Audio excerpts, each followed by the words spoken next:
You're watching the Basin PBS Town Hall, communicating with civility in 2025, live from the Basin PBS and More Family Studio. What does it mean to communicate in 2025? How do we navigate communicating with someone who has a different opinion or experience than you? And how do we do this respectfully? Communicating with civility and respect involves more than just politeness. It may mean actively listening to understand others' perspectives, speaking calmly, refraining from insults or derogatory language.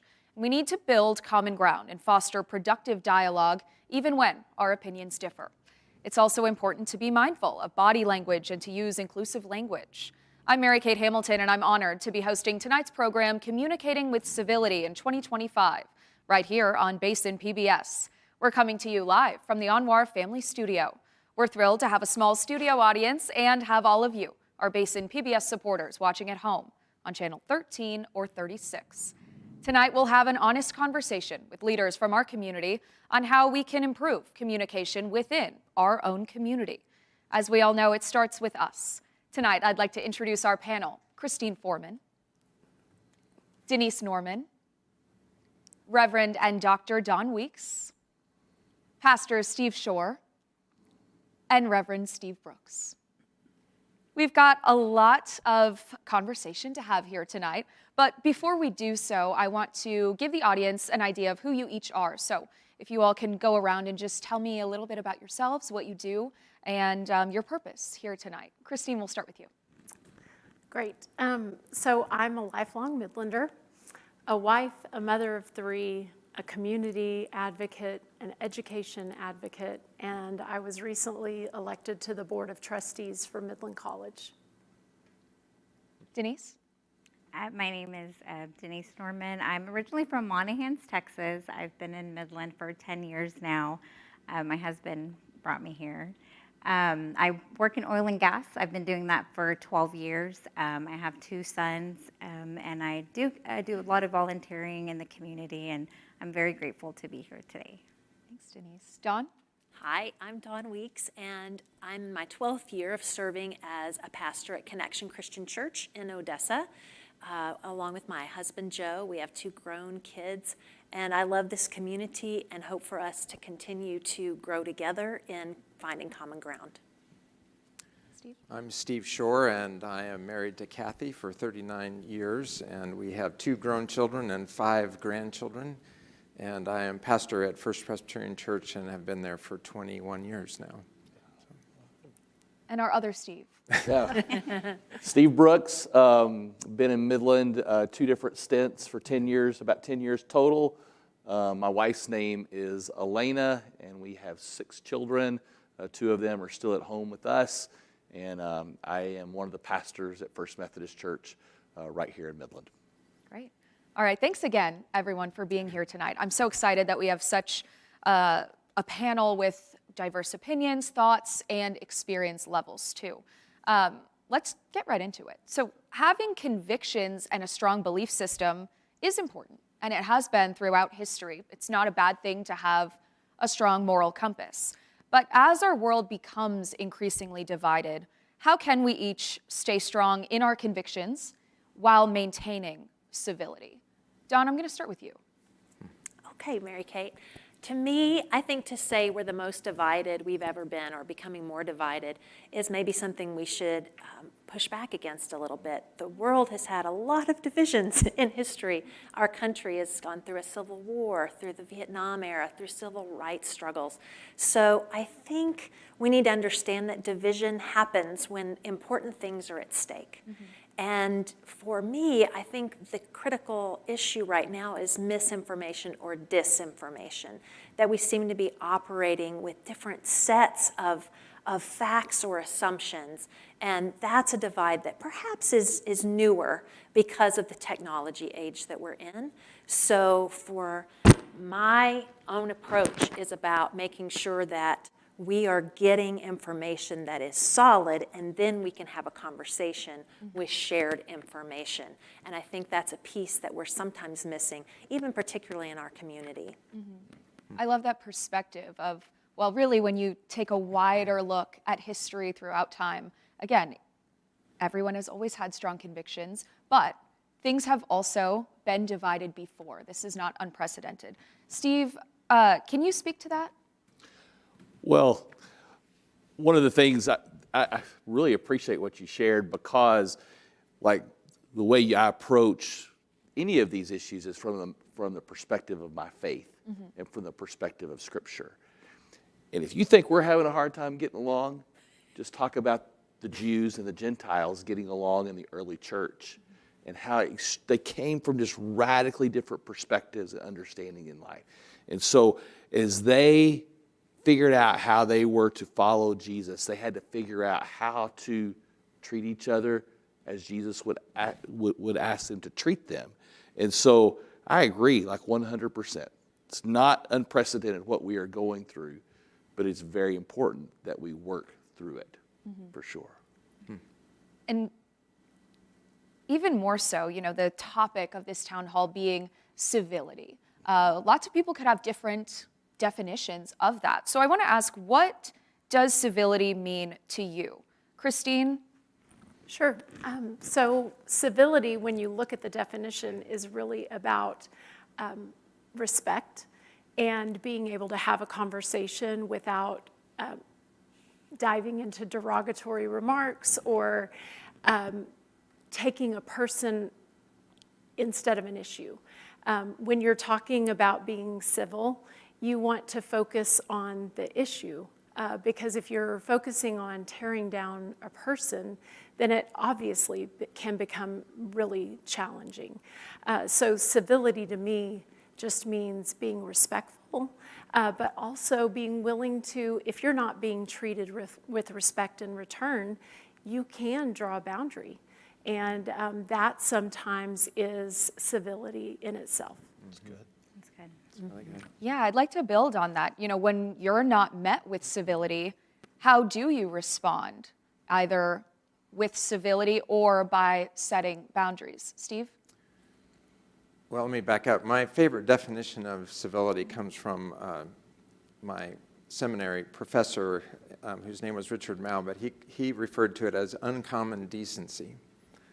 And I really find that helpful because it is a sense in which you have to use internal kinds of fortitude in order to be responsive to people with a real sense of decency that's uncommon. His was definitely based in this whole sense of faith as well, and Jesus, encouraging us to do things that are really uncommon, like turning the other cheek and walking the extra mile and loving your enemies. And so I think that's a significant part of it, and it is really significant that we also learn how do we respond to people who are not returning that to us. And again, that becomes a part of the uncommon nature of being civil with one another. Steve, I'd be remiss not to use your knowledge on this, Uh-oh. but I want to ask you kind of a difficult question. Are there any instances in which civility is off the table? And are there any examples of that throughout time? Well, the only thing that comes to mind, really, I think you should ask Steve, this question. The only thing that really comes to mind for me is maybe war. And I say that, and then what comes to mind almost immediately is some of our best examples of people who were uncommonly decent come from war times. So you've got Anne Frank, you've got, even Dietrich Bonhoeffer when he was in prison and the way that the guards talked about him afterwards. And you've got Corrie ten Boom. I mean, all of these people who did amazing things in a very civil nature at a time when you wouldn't expect it to happen. So I guess I would retract that again. Maybe there is not a time when we, probably there every time is when we should be trying to practice civility. Yeah. Do you want to add on to that, Steve? Yeah, at the heart of it, if civility is this something that starts with us and about how we see other people, and there's this consistent, quiet acknowledgement in us about the other person, that they are highly valuable, that they are created in the image and likeness of God, then no matter their behavior, you're still leading with that. So I do agree with Steve that to be somebody who's practicing civility, I think it's almost like somebody who's practicing medicine, or it's like this work that you're constantly working on, because we're going to slip up. We're going to lose our temper. We're going to raise our voice. We are going to, in our mind, demean somebody for the stand that they take.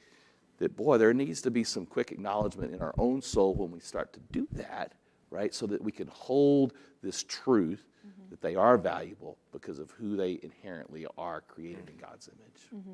I think that's something we can all take tonight, is that it's a practice and it's a muscle that we can strengthen. That's it. And I think part of it has to be, part of when someone doesn't return civility is being willing to be misunderstood. You know, it's okay that you don't understand where I'm coming from. I'm still going to choose to see you as a person of worth. And it's okay, as Christine said earlier, to draw boundaries and say, if you're being abusive towards me, I don't have to continue to submit myself to that. I can say, you know, it's clear we disagree. Perhaps we could talk at another time, and remove myself from conversations that are going to be harmful, and be willing to be misunderstood, that I'm trying to foster civility rather than allow things to fester or for abuse to continue. It's good. I want to add something to that, Dawn. It's not about getting to agreement. It's about getting to listen and share your perspective. And even if agreement doesn't happen, we're still able to continue to be with each other, to be in community, to, you know, share perspective and do life together, if we realize that it's not about winning or losing. It's about coming together and being able to sit aside one another without being in agreement on certain issues. And that brings a very important point about, how about we just start with, how are we alike? Where can we find common ground first? And then we can talk about, we can build trust, and we can talk about things that maybe we don't see eye to eye on. Dawn, you brought up social media earlier today, and I think that as it just becomes such a large part of all of our lives, it is important that we don't ignore it. And I think sometimes it seems easier, I should say, to remain civil when you're face-to-face with someone with differences. But with the rise in social media, many of us seem to have gotten more comfortable saying what we want to say behind the wall of a username, from the comfort of our own homes, a profile picture, and a screen.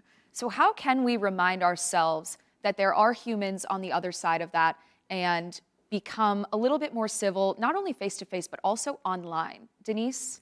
Yes, I think that's such an important piece, especially now with social media. And that goes not even just for adults, but our kids too. You know, my first thing is like, what example are we setting for them? And I've been guilty of that. You know, it is easy to get on social media and, oh, I'm going to tell them, or I'm going to say this, but what happens is nothing gets accomplished. You know, you can pat yourself on the back, I told them, but what's the goal? You know, if you're really looking to make changes and have some impact, you can definitely do that on social media, but then you can also open a door to where it is just trying to get clicks. You know, social media, people get paid now. There's influencers, and, you know, people don't know that all the time, but that's what they're looking for. And so we just have to learn to not engage. You know, you can try to talk to someone on social media, and if it's not getting anywhere, just learning to just kind of walk away, and like what you guys have been saying about boundaries, you know, this isn't going anywhere. Because it is easy to just get caught up in social media, and it is a real person there, but you don't know who that person is. And if you think about it, we tell our kids all the time, you know, not to play online. You don't know who it is on the other side. And it's the same thing for adults. You know, it could be anybody that lives 500 miles away, you know, trying to tell you what's going on here in Midland. And so I think just really being aware of that, and if it's not getting anywhere, don't be afraid to just not engage and to step away from that. In this day and age, social media can be such a powerful tool, but also a powerful weapon. So what are ways that we can be a little bit more purposeful about the ways in which we use social media? Dawn? One thing is to be really aware that it's not always a human being on the other side of that. In 2021, MIT shared with the world their study that 19 out of the top 20 supposedly Christian Facebook pages were actually run by Eastern European trolls. You can look this up. And they were sowing division on purpose into our country. The only site that was legit was Guideposts, so you're okay with Guideposts. But the rest were genuinely divisive, and so we have to train ourselves to be discerning. If something gets my goat, it may be that that was the goal of that, was to stir me up and to include more of my anger and outrage into more clicks. And so we're raising money for enemies of our nation by playing into that. So we have to be more discerning about it. The other thing I like to do a lot, if I do know the person and we're disagreeing online, I immediately go into private messaging and say, hey, let's have coffee. And let's take off those posts and let's go have coffee. And that has grown some beautiful friendships of people I probably would not have been friends with before. But we have each other's backs because we meet in person. Steve, do you want to Yeah, I would think it's, again, part of developing that spiritual muscle is just, I would encourage people to refuse to engage on those things. If you feel your heart starting to, and you feel your rage and your anger, I would just encourage people not to engage. I have developed a social media practice where my social media presence is about food, about family, about fun, and sometimes I will talk about my faith on social media. So it's these 4 F's, and it's just because I like social media, and I like those things that it brings. But to me, it keeps it in that space of enjoyment, and there's time to talk about important things, but it's here, it's not here. Steve, your kids are grown, but you have grandchildren as well. How can we teach our children some of these practices, that it's great to have internet friends, it's great to be online, it's also really important to be present with people in the moment? Well, I think my first thing is that I'm hoping with both my children and my grandchildren that there's a lot of talk about how social media can form and shape who you are. So it's a long way around to answer this question, but there's a very famous commencement speech by David Foster Wallace that was called "This is Water," and it begins by talking about 2 fish are swimming along, and an older fish coming in the opposite direction goes by and says, "Hey boys, how's the water?" And they swim a little further, and then they look at each other and say, "What the hell is water?"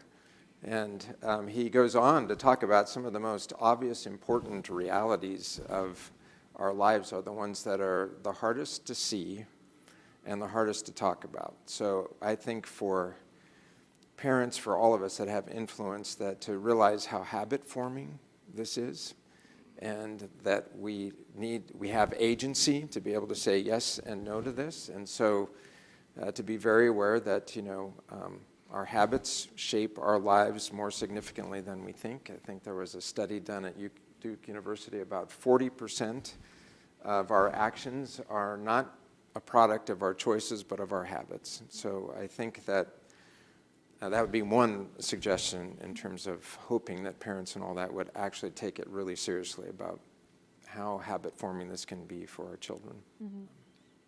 One of the things we do at our church is at retreats, at children's camp, at youth camp, on mission trip, there's no phones. And that digital Sabbath is so helpful, and you can see kids' eyes getting brighter.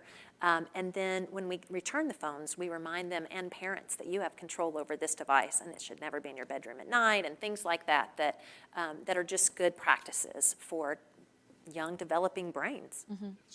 Yeah, we've gotten actually a lot of feedback on some new laws in Texas that are banning cell phone use in schools. Right. Obviously, it's a divisive issue, but there have been some people that say it has been helpful for children. I think it's also important to note that our algorithms are literally designed to show us what we want to see. And that can sometimes lead us to being in an online echo chamber. And that's not helpful for division either. So how can we be conscious of that and train ourselves to look for that, Christine? I think the most important thing is being intentional about reading what you see, what is put in front of you, and then asking good questions. Is this helpful? Is this true? Be willing to go looking and searching for things that maybe aren't readily available. Our algorithms, like you said, sometimes will feed us what we want to hear, will sometimes feed us things that are intended to make us click or watch or get caught up in the drama or in our emotions. And so being willing and intentional to slow down, take in what you see, and then really discern what you're reading and what you're seeing, and then look for the facts. Not taking it for face value, but actually going out and searching for potentially an opposing viewpoint or something that tends to ask you questions about what you just read or what you just heard. And I think it's never too late to change your mind on something. We're talking about our children and we're talking about community and modeling. We've got to start somewhere. So just because we have phones and we've gotten into the mess that we're in with social media and with our phones, it's okay to take a step back and say, you know what, I'm going to take control of this situation, or I'm going to change what I have been used to doing, and I'm going to intentionally make a choice to do better, to be better. I know better now. Your life's situations should help you grow and should help you change in your mindset and your actions. And when you have kids, you want to model for them. And when your kids are gone, who are you modeling for? But your community. So thinking about being able to apologize that maybe we didn't know all we know now about devices or about social media, and being willing to step back and say, you know what, I know better now and I'm going to do different. I think that flexibility is such an interesting point. We spoke about having strong moral convictions, but also sometimes if we are too rigid, that might not be productive either. Denise, can you speak to that? Yeah, I think it's, number one, we have to just know not everybody's going to agree with us. Sometimes we get so caught up on what other people, but we have to just really take a step back and just say, it's okay. We all have different perspectives. We grew up differently. We work in different places. Our day-to-day is different. And so back to just your question, if you're on social media and you're seeing just the same thing over and over, that might make you feel comfortable, but it goes back to what impact. If you're passionate about something and you want to see change, the way that you do that is by including everyone, as many people as you can, not just the people that think like you, because that's something that's not going to last. Mm-hmm. And so I think it's just really important for us, just as for ourselves, to take a step back and just understand, okay, whatever the subject is, they might not agree with me, but let me ask them. That's one thing I've been trying to work on, is listening to other people, like, tell me your story. Why do you feel this way? And be actually ready to listen. Mm-hmm. Not just prepared to answer, like, I'm going to tell you why I think this, and this is why you should. And you never know. And just like Christine said, it might change your mind, or you might understand where they're coming from, and then find a way to make common ground and be able to talk about those things. Mm-hmm. When you were talking about the algorithms, one of the things I started doing, I noticed in my congregation, in my family, people had such different perspectives of what was happening in current events. So I started asking, where do you watch your news? Where are you getting your information? Not to judge, but just for my own knowledge. And so I look at, and have for now 8 years, 3 different news sources daily, not in depth, but just to see. And invariably, the headlines are different. And now I have a better understanding of why someone is passionate or upset, because this is where they've gotten their news from. And it's just helpful to understand that we're being shaped by different forces, and we need to see the bigger picture of where people are coming from.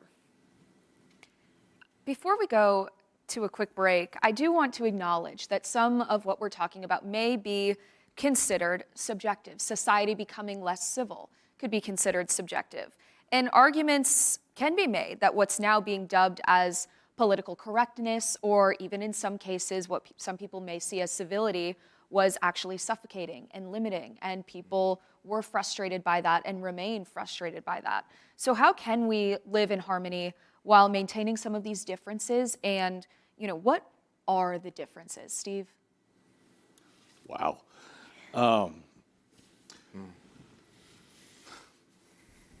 Well, I think going back, I was, like in our current climate, there's like both sides of conversations. They're calling back to the Founding Fathers or calling back to the Constitution.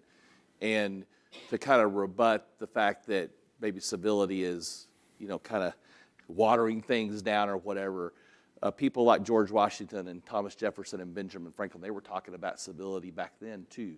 So it's like woven this desire to be people who are relating to others with great respect is kind of rooted in who we are as a nation. So I don't think we could step away from that too much. And what was the other part of the question? Well, I think there is still some sense of frustration in the nation about how to handle these differences. And some people may think it's with civility, and some may say, no, we need to be angry. We need to dig in on this. Yeah. I don't know. I think for me personally, it's like, what's the most important things in your life? Is it what's going on as a whole nation? For me, it's like what's going on with my family. And then I have more space out here and more space out here. Some of the most heartbreaking things that I've been dealing with over the past couple of years is when church members will come to me and say, yeah, my kids aren't coming home from Thanksgiving because of who I voted for. So relationships are being abandoned because of the incivility that's going on. I don't want to lose any of my relationships with those people that are closer to me.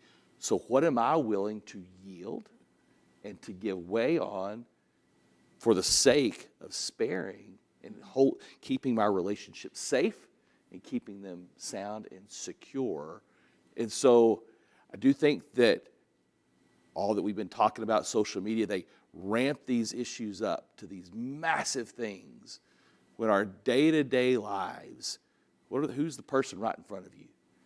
What's the most important way that I can treat them with love and respect and value and that sort of thing would be kind of where I would tend to encourage people to focus. Yeah, that's a great way to stay grounded. Yes. Dawn, would you like to add to that? Well, the anger that we're seeing a lot of is often misdirected, and it's being pulled by these online puppet masters, when actually we've forgotten, I think sometimes, the things to really be outraged about. Like, there's children in our community that don't have enough to eat. Now, there's something we could all get on the same page about.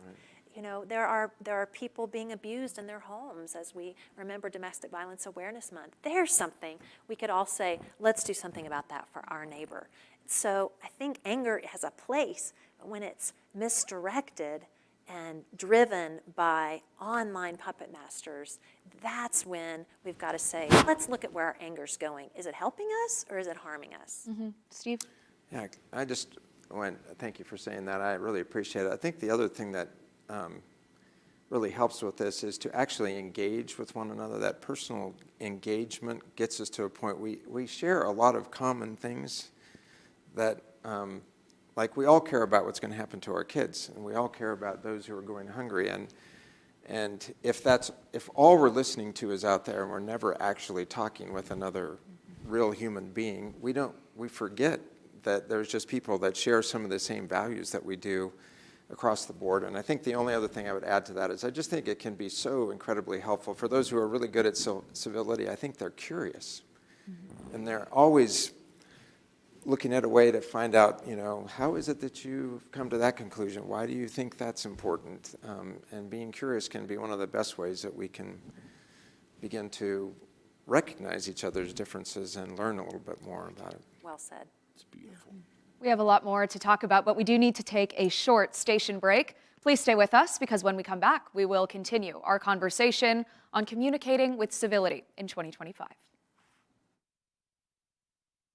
Join Basin PBS at the Wagner Noel Performing Arts Center, Ray Greathouse Recital Hall for a free preview screening and panel discussion event of the upcoming Ken Burns series, The American Revolution, Tuesday, November 11th from 6 to 8 p.m. Doors open at 5 p.m. Enjoy heavy hors d'oeuvres and conversation. The event is free, but a ticket is required. Visit wagnernoel.com for tickets or scan the QR code. At Basin PBS, we believe every story matters, and every story deserves to be told well. With our state-of-the-art production facility and a team that listens, cares, and understands West Texas, we bring your vision to life. From city founders to food banks and everything in between, we've shared the stories that shape our community. We'd love to tell yours. Call Laura or Erica for pricing and information. Basin PBS, where your story finds its voice. When your business underwrites on Basin PBS, your message is seen where trust lives, alongside programs that inform, inspire, and connect West Texans every day. Hi, I'm Erica with Basin PBS. With packages starting at just $500 a month, it's easy to align your business with programming that makes a real difference in our community. Learn how your business can make a lasting impact. Visit us online, call me, or scan the QR code on your screen. Get ready for a spooktacular Saturday at Basin PBS. Join us Saturday, October 25th from 11 a.m. to 1:30 p.m. at Basin PBS, 203 North Main in Midland for a full day of fun. We'll watch a Halloween-inspired PBS Kids episode, make a creepy cute craft, and enjoy some tasty snacks. Costumes are optional, but fun is guaranteed. It's the Saturday Spooktacular, only at Basin PBS. To Basin PBS, let's continue. A lack of civility, especially when experienced frequently in daily life or online, causes a broad range of mental health issues, which are so important in our nation right now. That can be from heightened anxiety and stress to depression, burnout, social withdrawal, and we see the effects that this has on our community. And I think our young people are particularly susceptible right now to this mental health crisis. So how can we combat this as community members, as family members, as friends, as faith leaders? Christine, I'm going to start with you. Well, I want to touch back on what Dawn said earlier about, not putting phones in children's rooms at night. And when my kids were growing up, we were sort of getting into the height of social media and having phones. And I think, like I said earlier, it's okay to know better and step back. So with my oldest daughter, we let her have a phone to do everything on, listen to music, use as an alarm. And then really quickly we learned that that wasn't healthy for her to be having that phone all of the time. And so we made a family pact that we were all charging our devices in the kitchen, and kids weren't allowed in their rooms with their phones by themselves. And so setting those healthy boundaries when we know we have our own problems with controlling our use of our devices. And so I think knowing when to make a new rule or set a new boundary, and knowing how to do that in a healthy way to limit anxiety, to limit the stress, to limit the constant immediate feedback from a device instead of from a parent, a family member, wise counsel. When you're making everything about a device that is not, somebody that's loving you and investing with you in you and spending time with you, then that's not healthy, and that's where that mental health can really be challenged. Mm-hmm. Denise, your children are young. And we see so many young people that are struggling with their mental health. How do you handle that with your friends and with your family? Yeah, there's a lot of conversations about kids and phones, and I think it's talking to each other. One thing, we have our youngest is a teenager. Talk about civility. You're learning a lot and you're trying to teach them. But I think it's okay to reach out to friends and family, and ask them, talk to each other. I mean, like Christine, I'm going to talk to you after this about some cell phone things. Don't be afraid to, and that's how you build community. Is you talk to one another. If there's something you're struggling with or you have a question about, don't be afraid to ask. I think too, we think about how when we grew up, we didn't have the social media and the cell phones, and so it's a new generation and it's a different world for them. And so being engaged in what they're doing, what are you on? What are you watching? What are you listening to? A lot of times parents don't realize till it's too late this, deep hole that maybe their kid has gone into. And maybe just a couple checkups, they could have seen just some red flags, and it's hard. It's hard to have those conversations, especially if you haven't, set those boundaries. But I love what Christine said, don't be afraid to pull back and say, okay, hold on, we're gonna change something. If something doesn't seem right, it's probably because there's more to it. So I think just being engaged in what they're doing, checking in, and just checking in on their devices and who they're talking to. Mm-hmm. Dawn, what kind of effects have you seen specifically with mental health in your church and your community? I think it's really important we realize, especially with young people, with children, with teens even, they don't need to carry the weight of the world on their shoulders. And I think we need to be aware of what we're exposing them to. What level of news stories are they seeing? What are they hearing adults talk about? It's a right of childhood to feel safe in the world, and we need to make sure we're protecting that, not in a way that is Pollyanna, but that prepares them in age-appropriate ways to have conversations. So we do a lot of debriefing in our congregation with especially our youth group over events that have happened, during the week, but we let them bring up what they want to talk about rather than thinking we need to make sure you're informed about X, Y, and Z. Just let them share what's on their hearts and minds and help them process what is a very busy world for them compared to what most of us grew up around.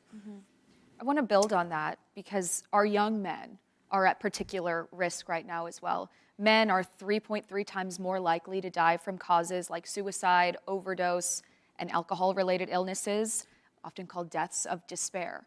And the media has pointed to a male loneliness epidemic in which particularly young men are feeling misunderstood or isolated and may find community online or somewhere else that has the chance to harm them. So how do we show men, and particularly our young men, compassion and emotional vulnerability to try and combat some of these risks? Steve? Yeah, maybe to start with, a couple things going through my head at the same time. One is that I think for younger men in particular, we know in connection with our youth that the loneliness, isolation, stress, that one of the best interventions that we can provide is in-person trusted adults. So the research is showing that 31% of our young people do not have a trusted adult in their life. And so part of one of the things that we're doing at our church is we've made the goal that each of our students and children in our church would have 5 trusted adults around them, which is a major thing to undertake. But I think for young men in particular, unless they are able to find or get engaged with some other older mentor that is willing to be open and honest with them, willing to allow them to show some better ways to deal with all those emotions that come up. So even when my son was younger and we were working, I can't remember the name of the book exactly, but I read this book about how do men and boys work together, and it was much more a shoulder-to-shoulder kind of thing. And so all of our best things happened when we were shooting baskets in the driveway or we were playing catch or something. But I think for our young men to try to redirect them back to some healthier ways and not all that isolation. I know that I listen to PBS News, and and Brooks and Capehart, several times now, David Brooks has brought up the term nihilism. A rather scary thing for me to think about how many young men are coming up with no sense of right or wrong, or good or bad, or don't really care about everything. So I think that for men, we are really good at talking about what we do. We are really bad about, and even unwilling to talk about, who we are becoming. And until we have some of our older men and fathers that are engaging with some of our younger men, or it seems to me like that would be one of the natural ways we start to help with those kinds of things. Mm-hmm.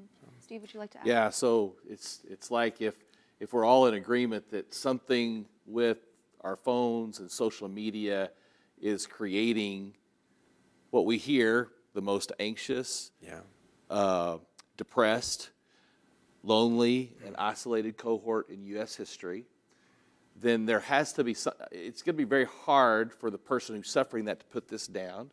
Yeah. So, and if we want our nation and our city to be a better place, somebody's going to have to take a step towards these people that are hurting and are in that place. And so it's this willingness, like the vulnerability always has to start with us. Mm-hmm. It always has to start with the ones that are maybe not in that bad place, to take a step towards the ones that are. That takes time, it takes sacrifice, but it's not going to get any better until that sacrifice starts to happen. Mm-hmm. Mm-hmm. I would be remiss if I didn't say Big Brothers, Big Sisters is a great way to do that in the Permian Basin. Yeah. And there are many others, of course. Yeah, I was going to say, how can we as community members, as viewers who are watching at home, how can we be that stepping stone for people? And I think also, I've been hearing a lot about sort of the importance of inconveniencing yourself for others, which has become a little bit easier to not do in this day and age. Right. Christine, how can we help the people in our neighborhoods, our friends, and our family? I think the best thing to do is be willing to get outside of yourself and serve. Whether you're serving one-on-one, whether you're checking on a neighbor, those things, the ways that we need to be good neighbors to other citizens in our communities are going to that person, taking a step toward them, checking in on them and asking them, if they're okay. And then being willing to listen when they do, and if they do share with you, and not listening to give advice, but listening to point them in a direction where they can get the help that they need, or the information that they need to seek out. Mm-hmm. Yeah. Denise, you're so busy, obviously, a mother of young children, and you still are so involved in your community. What drives you to do that, and how can other people get involved? Yeah, I just think it's important where you live. I think, Steve, you said something about we can focus on what's happening nationally, but what's happening here in Midland? What's happening here, when I drive out of my driveway and go to work? What's happening in the oil field here? What's happening in our schools? And it takes people caring, number one. You have to care, and then getting involved. I think Christine made a great point. We have so many nonprofits here, from youth sports to MISD public school that has over 30,000 kids. There's so many ways and places where you can go and volunteer. And whatever you like to do, there's Love Midland just happened, which is a great thing that's going on every year. And you can plug in and find a way. But I think it's just caring. And in order to make impact, because we can get on social media and we can say all the things, but we can either decide if we're going to tear people down or we're going to build people up. Mm-hmm. And I think that's what's important for our community. And Midland is a great place, and it just takes us being an example for the youth, for the kids, because they watch us. They see what we do. They see what we're posting on social media. Especially as they get older, I'm like, oh my gosh, is my son going to watch this? Yeah. When they're little, you can get away with that, but they get older. And that's what they learn, what they see all the time. And, so I think it's just caring about our community, getting involved where you can, and getting off of social media when you can, and have face-to-face connections with people.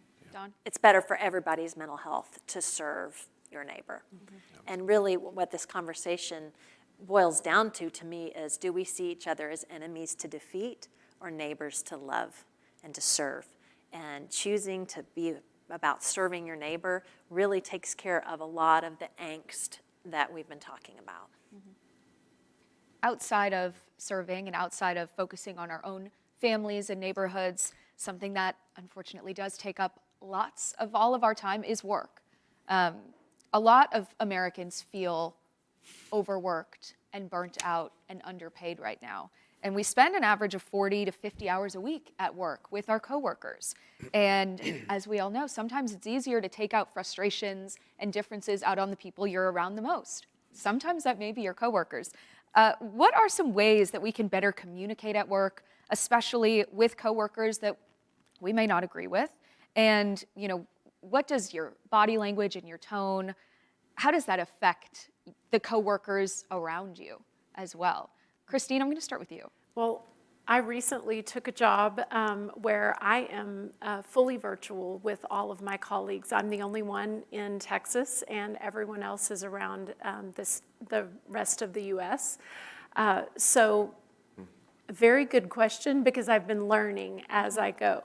And it's really about listening, like we've been talking about, and being curious, asking questions, and not assuming where they're coming from or making assumptions, but letting them explain or share, and then being able to really connect with them in some way. Again, you know, finding what do we have in common versus immediately jumping to where are we not connecting on an issue or on a subject, but finding the common ground and then building from there. Am I willing to see the positive things, or am I willing to see the things that I'm going to immediately criticize?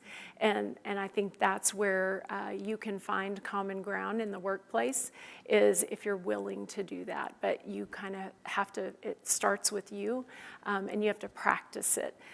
You have to be intentional. It doesn't come naturally. You just kind of want to do your stuff and get your stuff done and get your point across. And so you really have to kind of check yourself and then be willing to put in the effort, because it doesn't come naturally sometimes. I think sometimes it's important for us to acknowledge that a lack of civility may come from a lot of different places. But I think a big issue right now is that the cost of living is increasing. People are working really hard, and it's getting harder to make ends meet. So how can we be compassionate about that as well? Steve?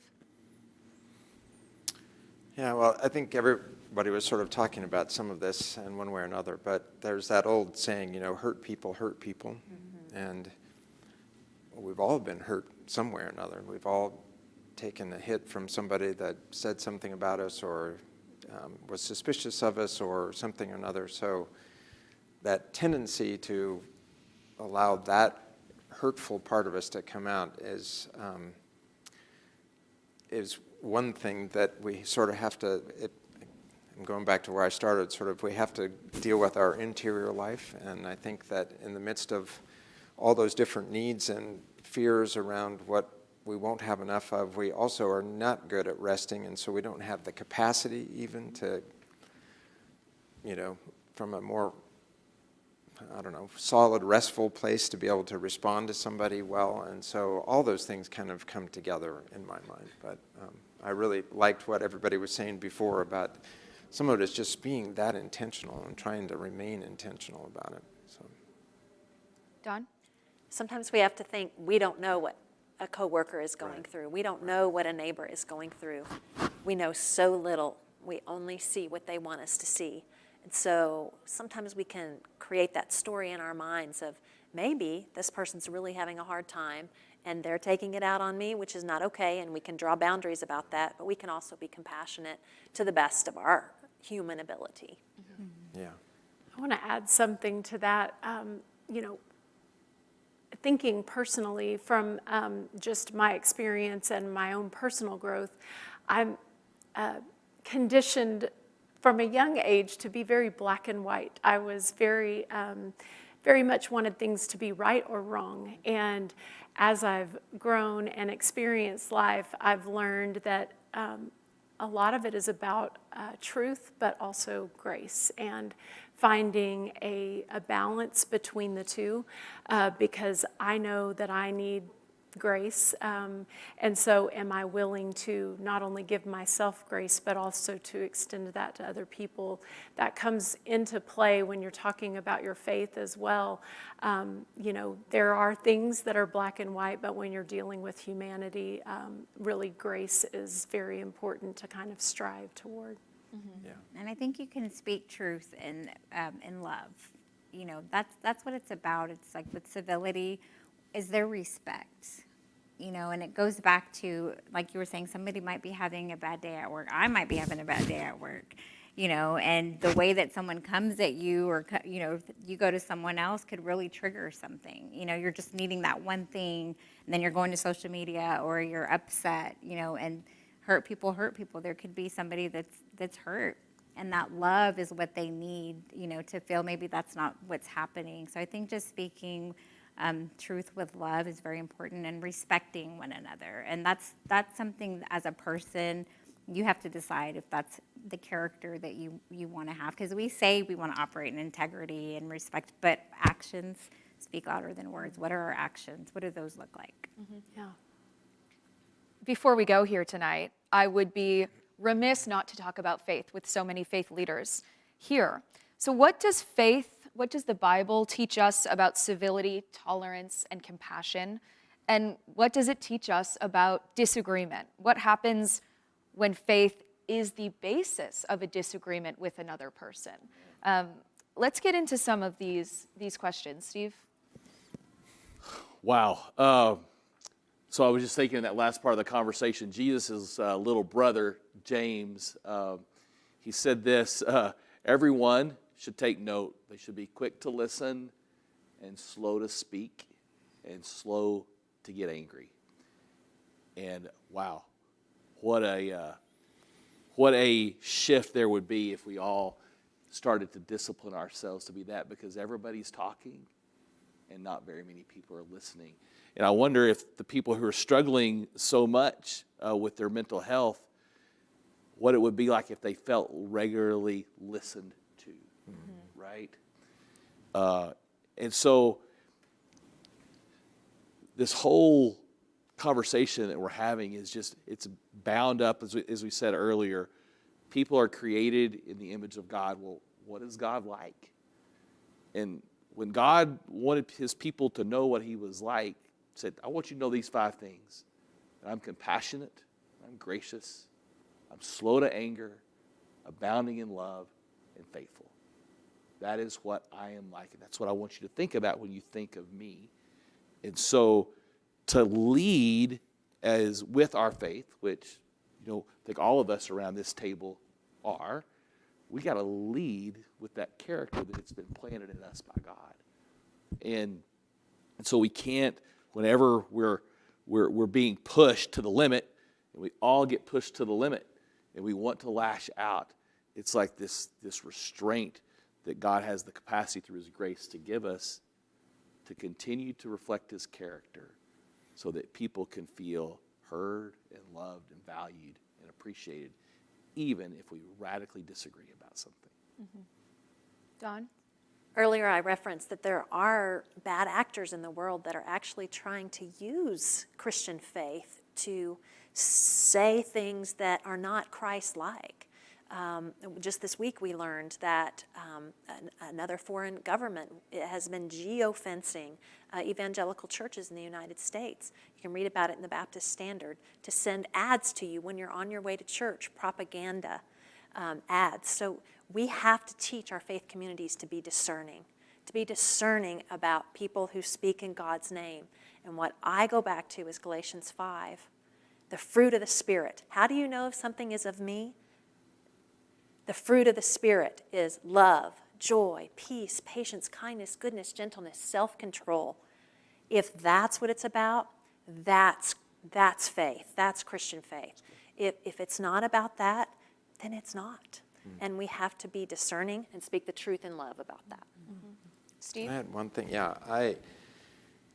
most of us have been through either some denominational split or even some contentious thing in the midst of our own congregations. And a lot of that gets driven by, there's different dichotomies in our faith, sin and righteousness, sin and holiness.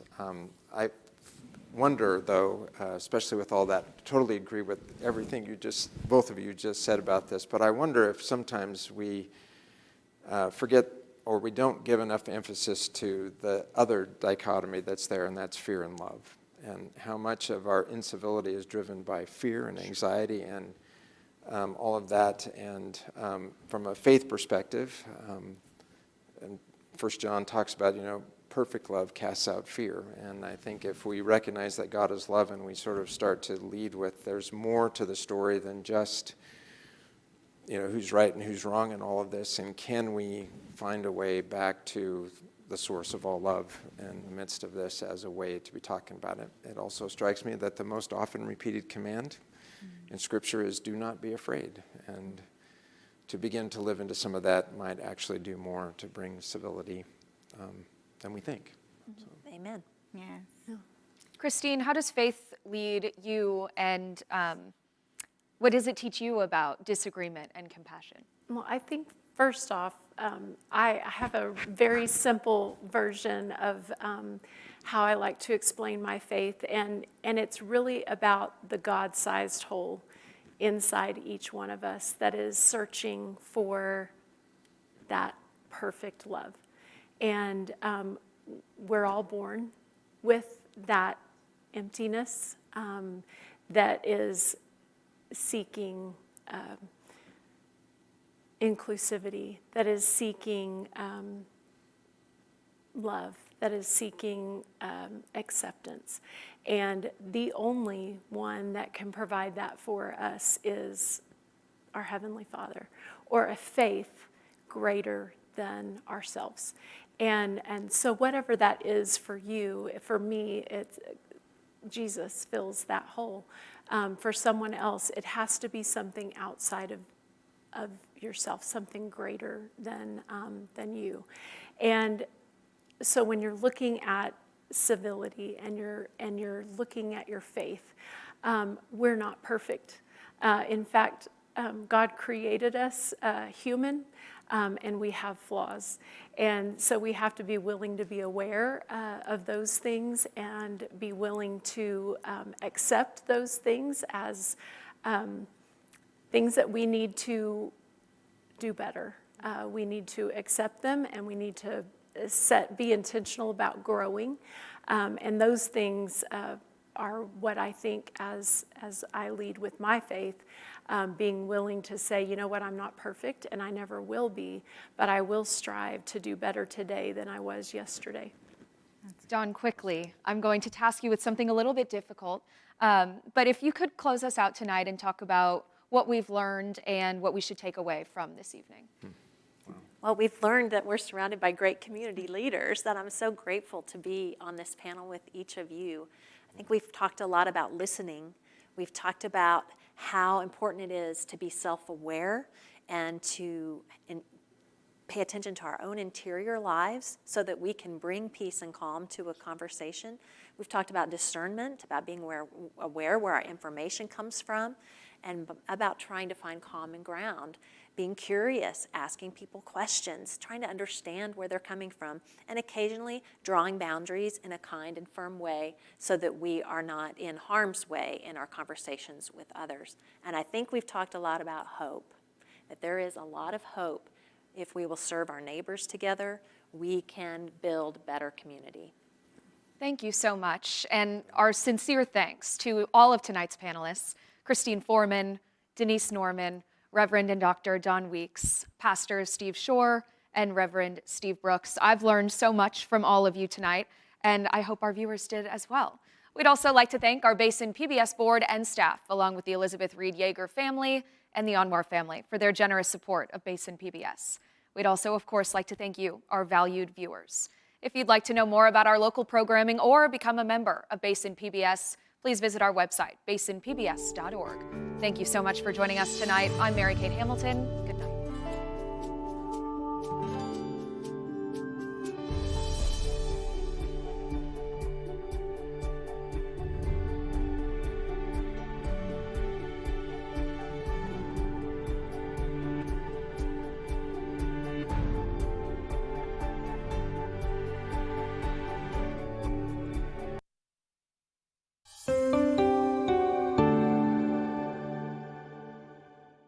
There's shock, anger, disbelief. It's a video released 15 minutes ago on social media. A voice